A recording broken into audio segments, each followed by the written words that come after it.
A continuación se tratará el tema seguridad y protección social, distintas formas en la gestión de servicios sociales por parte del Estado en tiempos de epidemia, por la profesora María Eugenia Fernández de Venezuela, quien es licenciada en Ciencias Políticas y Administrativas y abogada por la Universidad del Zulia, con magíster en Derecho Laboral y Administración del Trabajo, doctora en Derecho, profesora de Derecho de la Seguridad en la Escuela de Derecho de la Facultad de Ciencias Jurídicas y Políticas de la Universidad del Zulia, profesora de las asignaturas Política Social y Seguridad Social, Derecho de la Seguridad Social, Microseguros y otras estrategias de protección social, Ergonomía, Seguridad y Salud en el Trabajo, y Seguridad, Higiene y Ambiente, en los programas de Maestría de Derecho Laboral y Administración del Trabajo de la Universidad del Zulia,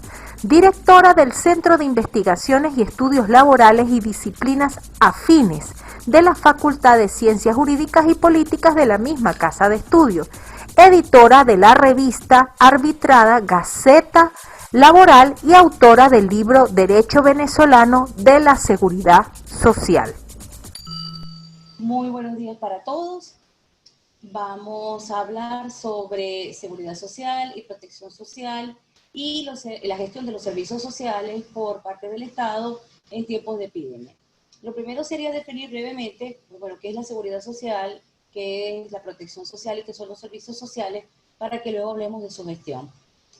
La seguridad social, de acuerdo con la OIT, es la protección que la sociedad proporciona a sus miembros mediante una serie de medidas públicas contra las privaciones económicas y sociales que de otra manera derivarían de la desaparición o de una fuerte reducción de los ingresos como consecuencia de enfermedad, maternidad, accidentes de trabajo, vejez o invalidez, desempleo y también la protección en forma de asistencia médica y de ayuda a las familias con hijos. Esta definición es importante porque en primer término nos habla de la sociedad. Si bien es cierto la seguridad social es una función social del Estado, el Estado es el principal responsable de ella, también es cierto que toda la sociedad está interesada, toda la colectividad puede coadyuvar al logro de esa seguridad. ¿Y frente a qué protege la seguridad social? Frente a la pérdida de los ingresos como consecuencia de un conjunto de contingencias, las que acabo de mencionar, que son las que aparecen en el convenio 102 o norma mínima sobre seguridad social de 1952. La seguridad social la seguridad social moderna nace en 1883 con la creación de los seguros sociales en Alemania. Y la idea era proteger fundamentalmente a los trabajadores. Sabemos que rápidamente evolucionó y ya para el año 42 Beveridge plantea en su informe Seguros Sociales y Servicios Conexos que la seguridad social o los sistemas de seguridad social deben proteger a toda la población con base únicamente en el título de ciudadano o de residente sin discriminaciones. Más tarde, al finalizar la Segunda Guerra Mundial, surge la Declaración Universal de Derechos Humanos y en esa declaración se consagra a la seguridad social como derecho humano, de manera que el sujeto protegido es el hombre en general, no solo los trabajadores. De manera pues que, si bien es cierto la seguridad social nació vinculada al contrato de trabajo, a las relaciones de trabajo, también es cierto que la seguridad social evolucionó. Ahora, ¿qué ha pasado? Que aunque ha habido una evolución, la mayoría de los países no ha logrado desarrollar sistemas de seguridad social completos que protejan a toda la población frente a todos los eventos, o por lo menos frente a los eventos más significativos a lo largo del ciclo de vida. Y es por ello que desde hace aproximadamente 2 décadas se viene hablando de la protección social y de los mecanismos de extensión de la protección social. Ya sabemos que dentro de los principales retos que se imponen a los sistemas de seguridad social está el exceso de la cobertura, pero que como la mayoría no lo ha logrado, entonces estamos hablando o comenzamos a hablar desde hace 2 décadas de la protección social. Y de hecho, en el año 2012, la OIT aprobó la recomendación 202 sobre pisos de protección social. Digamos que con la intención de establecer mecanismos que efectivamente liberen a las personas del miedo a la pobreza y a la penuria y sobre todo logren materializar las promesas contenidas en la Declaración Universal de Derechos Humanos. Ahora, ¿qué es la protección social? La protección social se ocupa de atender fundamentalmente a las personas pobres y vulnerables, de proteger, de atender, de apoyar a las personas pobres y vulnerables. ¿Quiénes son los pobres y los vulnerables? Bueno, es fácil identificar las personas más más débiles de la sociedad, pues son los niños, las mujeres, las personas con discapacidad, los desplazados, los desempleados, los adultos mayores y por supuesto los enfermos. ¿Qué es la protección social? Hay muchas definiciones. Vamos a manejar solamente unas 2 definiciones para no alargarlo. La protección social puede ser entendida como las iniciativas o como un conjunto de intervenciones públicas para ayudar a las personas, familias y comunidades a manejar mejor el riesgo o manejar mejor los riesgos y apoyar a los más pobres en situación crítica. El Banco de Desarrollo Asiático define a la protección social como el conjunto de políticas e instrumentos desarrollados para reducir la pobreza y la vulnerabilidad, facilitando, promoviendo la eficiencia de los mercados laborales, fortaleciendo la capacidad de las personas para hacer frente a pérdidas de ingresos y haciendo que manejen mejor los riesgos. En otras palabras, disminuyendo su exposición a los riesgos. De manera pues que en estas definiciones vemos que hay 2 componentes o 2 elementos que se mantienen. El primer elemento que nos da idea de a la disminución de la vulnerabilidad de los hogares frente a la pérdida de los ingresos como consecuencia de, digamos que diferentes eventos, pero esta protección frente a los ingresos, frente a la caída de los ingresos, se logra a través del aseguramiento, a través de un mejor manejo de los riesgos. Por ejemplo, ¿a través de qué mecanismos? Extensión del seguro social facultativo, microseguros, cooperativas de ahorro y préstamo, cajas de ahorro, podrían ser, digamos que medidas o podrían ser instrumentos que faciliten que las familias sean menos vulnerables a los riesgos. Y en el segundo elemento al que hacen referencia estas definiciones sería a la atención de las personas que se encuentran en situación de pobreza. En el caso de las personas que se encuentran en situación de pobreza, van a necesitar una intervención de carácter asistencial para enfrentar las consecuencias de esa pobreza y de alguna manera superar la situación de exclusión. Esta entonces sería una definición que podemos tomar de protección social. ¿Y qué son los servicios sociales? Los servicios sociales serían los instrumentos a través de los cuales se materializa la protección social. Es decir, los mecanismos a través de los cuales llega la protección a los individuos, llega la protección a esos sectores vulnerables o más necesitados. Se los define como servicios públicos para atender situaciones de necesidad o necesidades sociales de individuos o grupos de individuos. También autores como Alemán Bracho definen a los servicios sociales como instrumentos de la política social para dar una respuesta válida a las necesidades de individuos, grupos y comunidades y para lograr un mayor desarrollo social y una mejor calidad de vida. En Venezuela, la Ley de Servicios Sociales, en su artículo 7, numeral 9, define los servicios sociales como intervenciones interdisciplinarias, metódicas y científicas dirigidas o orientadas a proporcionar atención integral a las personas en situación de necesidad con el objeto de lograr una mejor calidad de vida y la superación de situaciones de exclusión social. De manera pues que, bueno, ya sabemos entonces qué es la seguridad social, qué es la protección social y qué son los servicios sociales. ¿Cómo se gestionan los servicios sociales en Venezuela? En Venezuela la gestión de los servicios sociales está en manos del Estado fundamentalmente. No significa esto que el sector privado no pueda manejar servicios sociales o no pueda gestionarlos, pero en el caso nuestro la gestión básica y la gestión es tanto directa como indirecta. Es decir, el Estado gestiona directamente los servicios sociales a través de despachos ministeriales. Por ejemplo, el Ministerio del Poder Popular para la Salud, el Ministerio del Poder Popular para la Alimentación, Ministerio del Poder Popular para las Comunas y Movimientos Sociales, Ministerio del Poder Popular para la Alimentación, entre otros. Y también la gestión es indirecta a través de institutos autónomos como el Instituto Venezolano de los Seguros Sociales, IBSS, Instituto Nacional de Servicios Sociales, INAS, y diferentes fundaciones, sobre todo muchas que se han creado del 2003 para acá. Pero hay una cosa importante y es que desde el año 2017 en Venezuela se creó el Sistema Patria, que es una plataforma a través de la cual el Estado gestiona los servicios sociales, concretamente los programas sociales y las asignaciones económicas que estos programas suponen, así como también asignaciones económicas, transferencias monetarias directas que podemos llamar subsidios directos, para personas de los sectores más vulnerables que cuentan con el carnet de la patria. Entonces, ¿cuál es la base, vamos a decir, normativa? ¿Cuál es la base jurídica de esta, digamos que de esta gestión pública de los servicios sociales en Venezuela?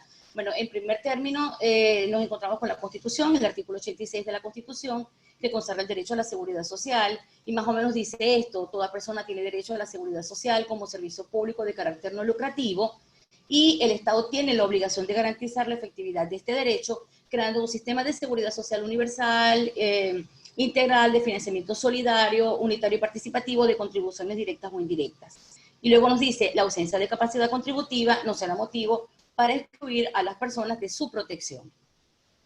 Luego tenemos el artículo 156 de la Constitución, que se refiere a las competencias del Poder Público Nacional, y entre esas competencias del Poder Público Nacional destacan los numerales 22, 23 y 24. El 22 referido al régimen, a la organización y al régimen de la seguridad social, del tema de seguridad social.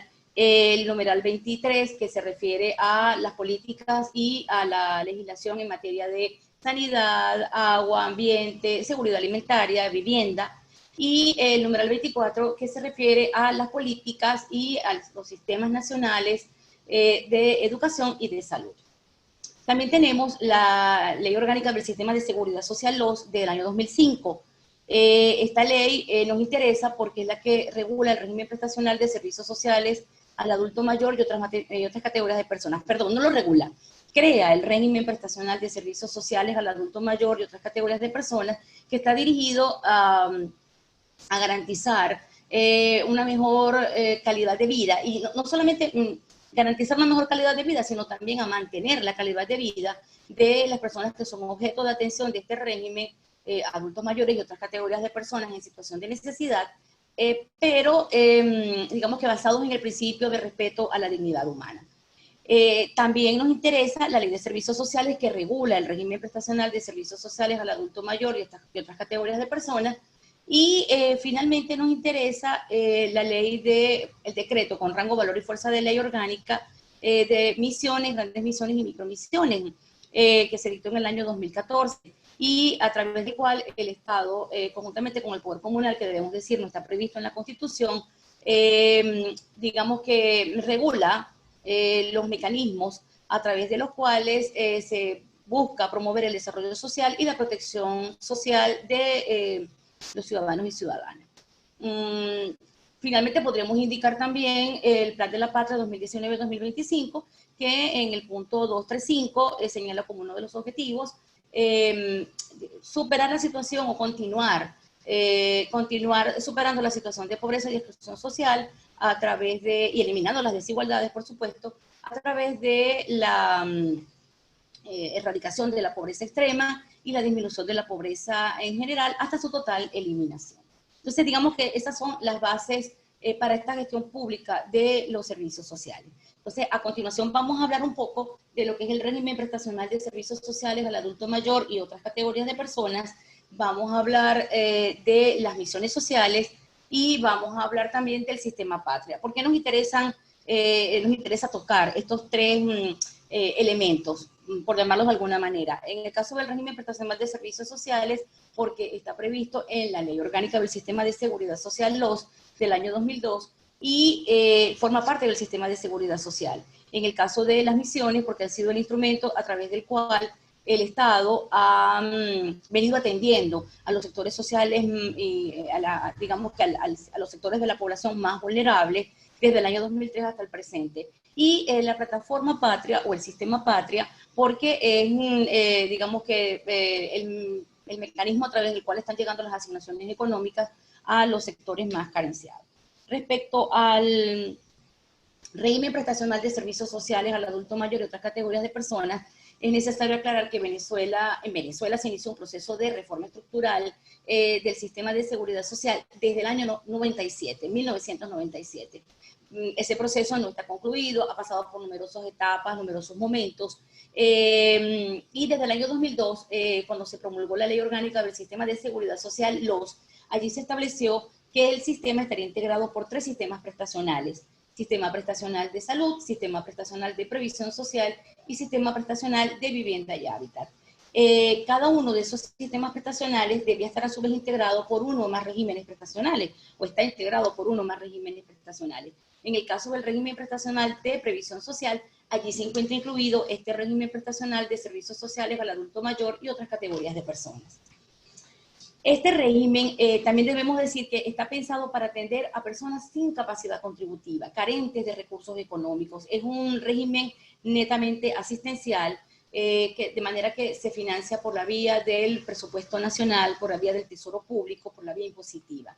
Y estuvo pensado originalmente no solamente para atender a estos sectores de la población carenciados, sino sobre todo para uniformar la asistencia social en Venezuela, una de cuyas características fundamentales ha sido la dispersión legislativa y administrativa.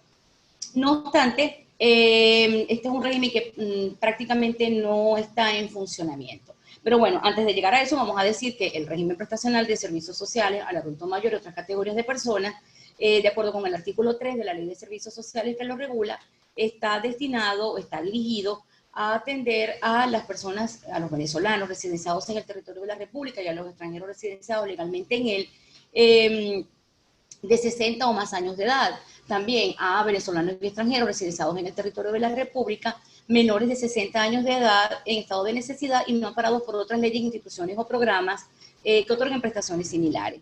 En cuanto a las prestaciones que otorgaría este régimen, son de dos tipos. Tenemos asignaciones económicas y prestaciones asistenciales en servicios y en especie. Las asignaciones económicas pueden ser de largo plazo, las que exceden de 24 meses, de mediano plazo, las comprendidas entre 13 y 24 meses, y las de corto plazo, las que no exceden de 12 meses, se pagan entre 6 y 12 meses. Y estas prestaciones no podrían ser inferiores al 60% del salario mínimo, ni superiores al 80% del salario mínimo urbano vigente, aunque tenemos que tener en cuenta que en este momento es apenas de 400.000 bolívares y no supera los $2 al cambio, ni al cambio oficial ni al cambio del mercado negro. En cuanto a las asignaciones económicas, se otorgan a personas adultas mayores en estado de necesidad con ausencia de capacidad contributiva, personas menores de 60 años de edad en estado de necesidad no integradas a un grupo familiar o con discapacidad total, familias en situación de desprotección económica, amas de casa y pueblos indígenas. Y en cuanto a las asignaciones, perdón, a las prestaciones asistenciales en servicios y en especie, estas prestaciones son definidas por la propia Ley de Servicios Sociales en su artículo 7, numeral 12, y en el artículo 46 como servicios sociales de carácter no dinerario, destinados a mejorar las condiciones sociales o las situaciones de carácter social no superables de forma autónoma por la persona y que le impiden su desarrollo integral, incorporación a una vida plena y productiva. Son muy variadas. Ahí tenemos red de hogares sustitutos de residencias diurnas, ahí tenemos, por ejemplo, asientos preferenciales en el transporte público, descuentos en transporte público, servicios funerarios, programas de capacitación para personas adultas mayores, servicios de recreación, etcétera. Lo importante que tenemos, lo que tenemos que tener muy claro es que de todas estas prestaciones, el ente gestor de este régimen prestacional, que es el Instituto Nacional de Servicios Sociales, antiguo Instituto Nacional de Geriatría y Gerontología, INAGER, solo está otorgando algunas prestaciones en servicios y en especie. En el caso de las asignaciones económicas que venía otorgando el instituto, únicamente se otorgaban las de correspondientes a adultos mayores. A partir de enero del año 2012, todas las personas que recibían prestaciones a través de este instituto pasaron a la misión en Amor Mayor Venezuela, a la gran misión en Amor Mayor Venezuela, y comenzaron a recibir pensiones de vejez equivalentes a salarios mínimos pagadas por el Instituto Venezolano de los Seguros. Y en cuanto a las sales de servicios en especie, se otorgan únicamente las que tienen que ver con los centros residenciales para adultos mayores o geriátricos que maneja el INAS.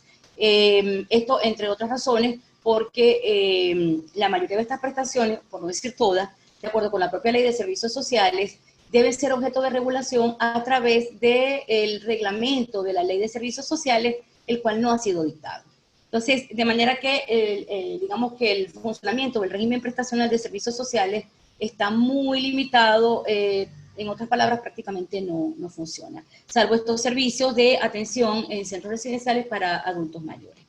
Y no funciona no solo porque lo que acabo de decir, es decir, por el tema de la falta de reglamentación de la ley de servicios sociales, sino también por digamos que falta de voluntad política y sobre todo porque la ley de servicios sociales ha quedado sin efecto producto de las misiones sociales.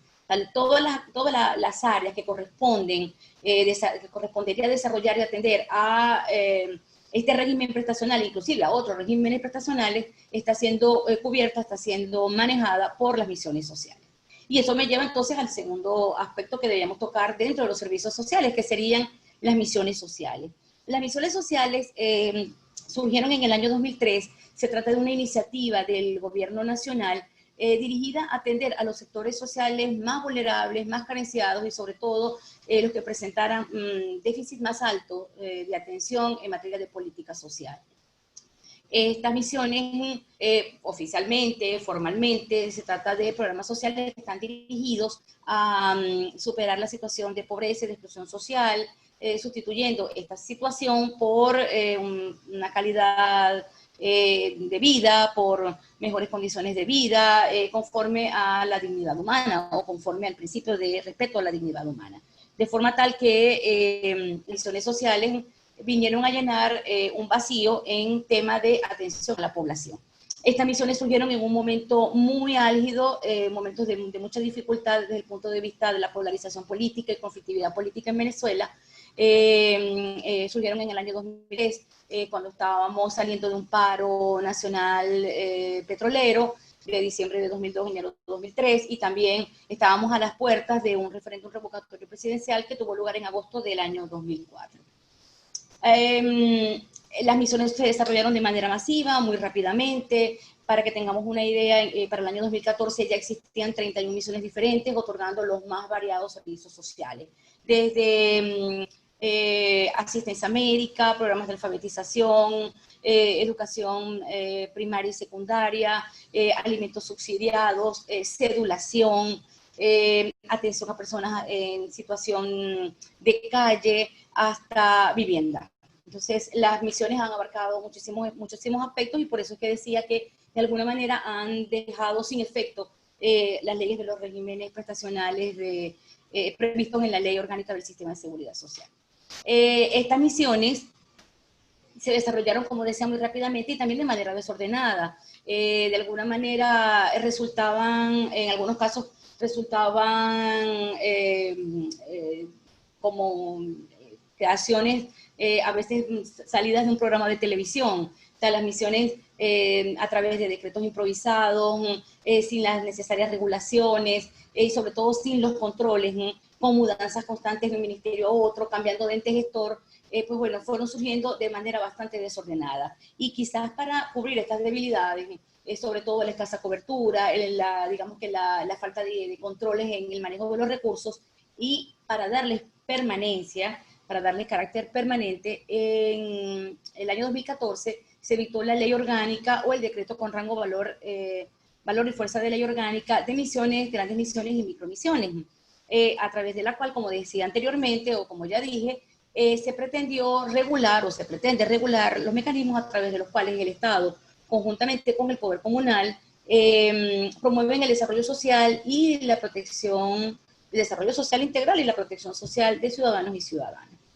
Aquí aparecen definidas, en esta ley aparecen definidas las misiones, las grandes misiones y las micromisiones. Y una cosa importante es que no aparecen definidas como programas sociales, sino que por el contrario aparecen definidas más bien como políticas públicas. En el caso de la misión, es definida como una política pública destinada a materializar de manera masiva, acelerada, progresiva, en las condiciones necesarias para garantizar el efectivo ejercicio y disfrute de uno o más derechos sociales. En el caso de la gran misión, es definida como el conjunto concentrado de políticas públicas, pero también de recursos dirigidos a resolver de forma masiva, acelerada y progresiva problemas estructurales que impiden el ejercicio de derechos sociales para todos. Y por último, la micro como una expresión temporal de la política pública dirigida a resolver un problema muy puntual que afecta a un sector o un grupo de personas en un ámbito territorial determinado. Entonces lo importante es que a los efectos, digamos que del gobierno nacional, se definen las misiones como políticas públicas.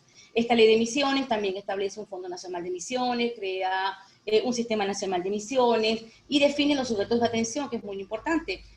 Los sujetos de atención sería la población en general, cualquier persona. Y también define los derechos sociales a ser desarrollados. Las misiones, como decía, se desarrollaron masiva, otorgaban o atendían en muchas necesidades, digamos que los servicios públicos que intentaban proporcionar eran sumamente variados. Y en un primer momento, las transferencias monetarias, las transferencias económicas, los subsidios directos, eran entregados a través de, digamos, depósitos bancarios. Las personas querían acudir a la entidad bancaria en el momento en el que se les avisaba del pago de esas asignaciones económicas, y esto suponía ciertos problemas, además de irregularidad en digamos que en la percepción de las prestaciones, había mucha intermitencia y había muchas dificultades. En el año 2016 se implementó la tarjeta electrónica, a partir de febrero de 2016 se implementó el uso de la tarjeta electrónica para la misión socialista Hogares de la Patria, y eso también facilitó, porque esta es una tarjeta de débito a través de la cual las personas pueden hacer compras mediante puntos de venta en locales comerciales, y en algunos casos pueden hacer retiros a través de cajeros automáticos. Pero eso agiliza un poco, digamos que el otorgamiento de las prestaciones. Pero quizás lo que más lo ha agilizado es la plataforma Patria. La plataforma Patria que se comenzó a aplicar a partir del año 2017. Se creó, es una iniciativa del gobierno nacional. Esta plataforma se alimenta a través de el autorregistro de los usuarios, y lo que nos interesa es que a través de ella los usuarios pueden recibir directamente las asignaciones de las misiones sociales. A través del monedero Patria, que es una billetera virtual, ellos reciben la asignación, aceptan los bonos en algunos casos y lo pasan a una cuenta bancaria, o lo pueden pasar también a esta tarjeta electrónica de la que antes les hablaba. A través de la plataforma Patria se están cancelando las asignaciones económicas correspondientes a programas sociales como Hogares de la Patria, que son los programas de protección social, parto humanizado, lactancia materna, José Gregorio Hernández para personas con discapacidad, y programas especiales como 100% mayor, también Chamba Juvenil, Somos Venezuela, las becas de educación universitaria que se introdujeron apenas en mayo, en este mes de 2020, también formadores, el programa para formadoras facilitadoras de parto humanizado, y madres y padres elaboradores de los comedores Mama Rosa y las casas de alimentación. También a través de la plataforma Patria se pagan los llamados bonos de protección social, que lo reciben todas las personas que disponen del carnet de la patria. El carnet de la patria ya sabemos que es una especie de documento de identificación que tienen las personas que decidieron voluntariamente obtenerlo. Es otorgado por el Estado como un mecanismo para conocer la situación socioeconómica digamos que de la población en general, pero también para agilizar estos programas sociales o la entrega de estos programas sociales. Y vamos ahora con la protección en tiempos de pandemia. ¿Qué pasa con la protección social? En el caso de la OIT ha planteado una política de 3 pilares dirigida a tratar de superar o de manejar los efectos de la crisis causada por el coronavirus.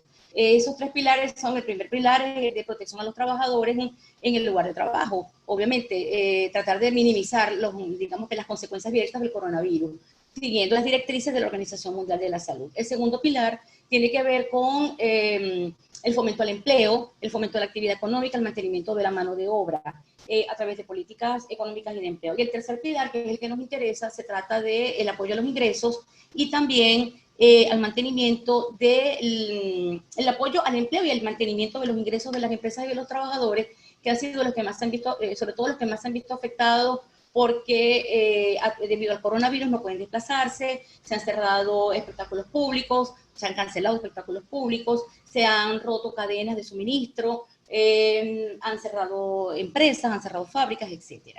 Dentro de las medidas que han adoptado la mayoría de los países en el marco de este último pilar, tenemos varias. Aumento del nivel de cobertura del sistema de seguridad social, extendiendo, por ejemplo, las prestaciones por enfermedad y por desempleo a trabajadores independientes y a otros trabajadores que, aún siendo subordinados, no tenían derecho a estos beneficios. En segundo lugar, tenemos también el aumento del nivel de las prestaciones, por ejemplo, mejorando la duración de las prestaciones por paro forzoso y también las prestaciones por enfermedad, también prestaciones monetarias o transferencias monetarias únicas para los sectores más vulnerables de monto fijo. Por ejemplo, esto se está utilizando en el caso de España a través del decreto 8/2020 del gobierno español. Se les está otorgando una asignación económica, una prestación económica equivalente al 70% del monto mínimo de cotización, equivalente a 661 euros a los trabajadores independientes, por ejemplo. También medidas especiales temporales de apoyo a los ingresos, prestaciones que se otorgan a personas que son trabajadores independientes, pero también a personas que no pueden realizar en el momento presente su actividad porque necesariamente su trabajo es presencial y debido a la cuarentena no se pueden trasladar o no pueden prestar el servicio. Vemos medidas de estas como las que se han adoptado, por ejemplo, en el caso de los Estados Unidos, donde hay transferencias para personas que no pueden trabajar o personas que han perdido el empleo, que son equivalentes a $1.200, por ejemplo, en el caso de un trabajador soltero con ingresos inferiores a $99.000 al año. Y por último, flexibilidades en cuanto al pago de cotizaciones en materia de seguridad social, es decir, trabajadores independientes, trabajadores autónomos y también algunas empresas se les ha permitido que pospongan de alguna manera el pago de las cotizaciones sin ningún tipo de penalización. En el caso venezolano, debemos decir que las medidas adoptadas son básicamente, dentro de las que hemos mencionado, han consistido básicamente en transferencias monetarias únicas y también en medidas especiales temporales de apoyo a los ingresos. En el caso de las transferencias monetarias únicas, me refiero nuevamente a los llamados bonos de protección social que se otorgan por intermedio de la plataforma Patria. Estos bonos normalmente se pagan para conmemorar una festividad, se pagan para conmemorar una fecha patria, por ejemplo, bono Día de la Independencia o bono Carnaval o bono Semana Santa. En el caso nuestro, estos bonos que fueron creados a partir del año 2017 y comenzaron a pagarse en el 2018, a estos bonos se han sumado 4 que se han creado precisamente para atender la pandemia. Concretamente, el bono Marzo de Lealtad, el bono Disciplina y Solidaridad, el bono Quédate en Casa y, por último, el bono Salud y Vida. Estos bonos se han venido pagando desde el inicio de la cuarentena, es decir, desde el 13 de marzo hasta ahora, pero hay que tener en cuenta que son bonos sumamente bajos. Es decir, las cantidades oscilan entre 350.000 y 500.000 bolívares y estos bonos, pues bueno, al cambio actual no superan los $3 en la mayoría de los casos. Esto contrasta significativamente con otros bonos que se están pagando, por ejemplo, en países de bajo ingreso como Bolivia, que es un país de la región y que pagó a partir de la cuarentena, del inicio de la cuarentena en marzo, ha pagado bonos a los sectores vulnerables por un monto de entre 57 y $71. O, por ejemplo, un bono que se creó en Brasil para los trabajadores independientes que se va a pagar por 3 meses, a un total de 60 millones de trabajadores que podrían ser hasta 70, y esos trabajadores van a recibir una cantidad equivalente a $110 durante 3 meses. En cuanto a las medidas de protección a los ingresos o medidas especiales, temporales de apoyo a los ingresos, igualmente el Gobierno Nacional ha adoptado estos bonos para los trabajadores independientes y para los subordinados. En el caso de los subordinados de pequeñas empresas, el Gobierno ha anunciado el pago del bono Quédate en Casa como apoyo a la nómina por un periodo de 6 meses. Y en el caso de los trabajadores independientes, se supone que van a ser atendidos 4 millones de personas en esta condición, siempre y cuando se registren en la plataforma Patria. Esto es muy importante. Los bonos, tal y como los he mencionado anteriormente, llegan directamente a quienes tienen el carnet de la Patria, pero para el caso de los trabajadores independientes y para el caso de los trabajadores del sector privado, necesariamente tienen que estar registrados en la plataforma Patria, tengan o no el carnet como tal.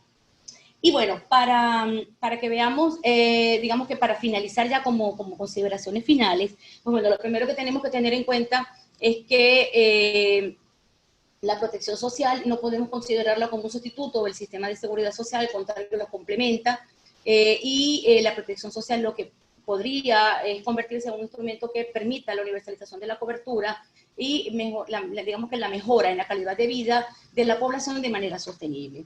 Una cosa importante es que en Venezuela los servicios sociales ya hemos dicho que son gestionados por el sector público y particularmente a partir del año 2017 con la creación de la plataforma Patria, todas las misiones sociales que otorgan asignaciones económicas se manejan por esa vía y esto ha facilitado y ha mejorado significativamente el acceso a esos recursos.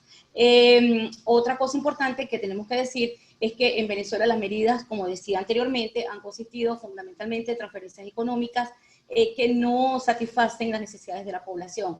Tenemos un país con una situación social muy complicada, en donde más del 50% de la población en edad de trabajar se encuentra en la economía informal, con limitaciones muy severas en cuanto a alimentación, lo ha dicho el Programa Mundial de Alimentos de la FAO. Tenemos 7,9% de la población venezolana en situación de inseguridad alimentaria severa, 24,4% en situación de seguridad alimentaria moderada, pero 32% de la población necesita asistencia alimentaria.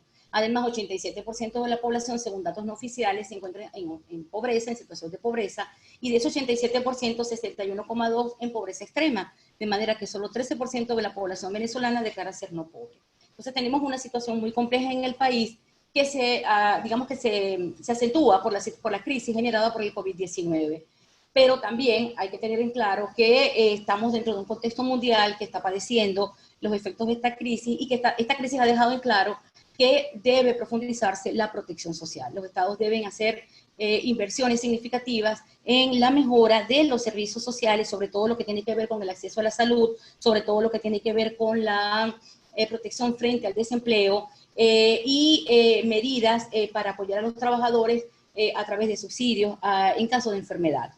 Además, no solamente porque es necesario para garantizar su salud, su bienestar social, sino también porque se ha demostrado que estas medidas redundan en un mayor bienestar de la población en general y al mismo tiempo sirven para estabilizar social y políticamente a los países. Entonces, pues bueno, esperemos que con la pandemia del COVID haga que los estados hagan mayores inversiones en este sentido.